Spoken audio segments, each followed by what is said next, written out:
আমার নবী এমন নবী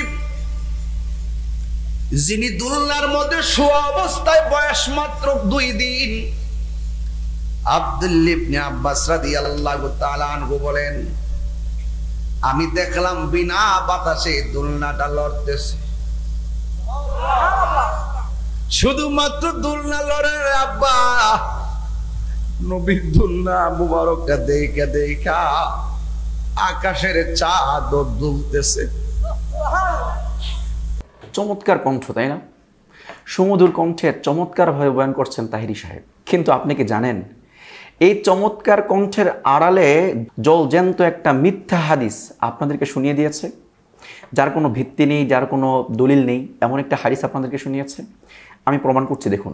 তিনি বলছেন যে হযরত আব্দুল্লাহ ইবনে আব্বাস রাদিয়াল্লাহু আনহু নাকি আল্লাহর নবী সাল্লাল্লাহু আলাইহি ওয়াসাল্লামের জন্মের 2 দিন পর আল্লাহর নবীর দুলনা হেলতে দুলতে দেখেছেন। অথচ আপনি জেনে অবাক হবেন, যেই আব্দুল্লাহ বিন আব্বাস রাদিয়াল্লাহু আনহু আল্লাহর নবীর জন্মের 2 দিন পর দেখেছে, সেই আব্দুল্লাহ বিন আব্বাস রাদিয়াল্লাহু আনহুর জন্মই হয়েছে আল্লাহর নবীর যখন 49 বছর বয়স তখন।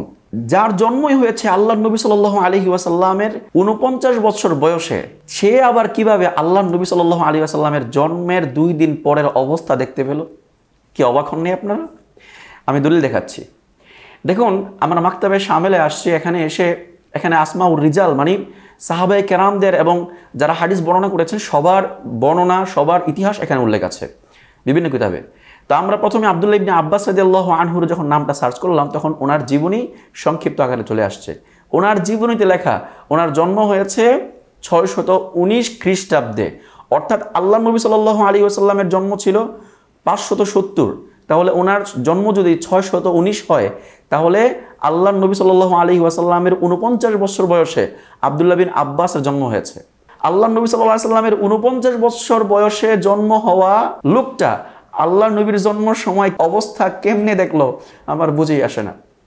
তাহিরি সাহেব, মানুষকে তো বোকা পাইছেন, মানুষ তো কোরআন হাদিস পড়ে না, বুঝে না, ধর্ম সম্পর্কে অনভিজ্ঞ মানুষদেরকে বিভ্রান্ত করছে কিভাবে, দেখছেন তো?